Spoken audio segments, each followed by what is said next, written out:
Знай деление между раем и адом. Знай, где твое есть знамя.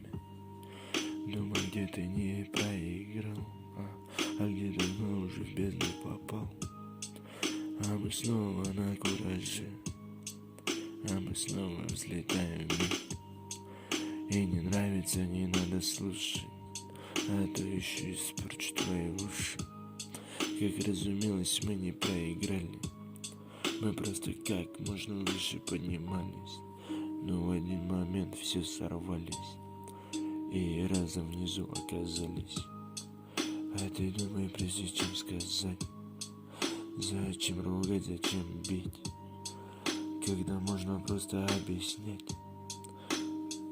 Полив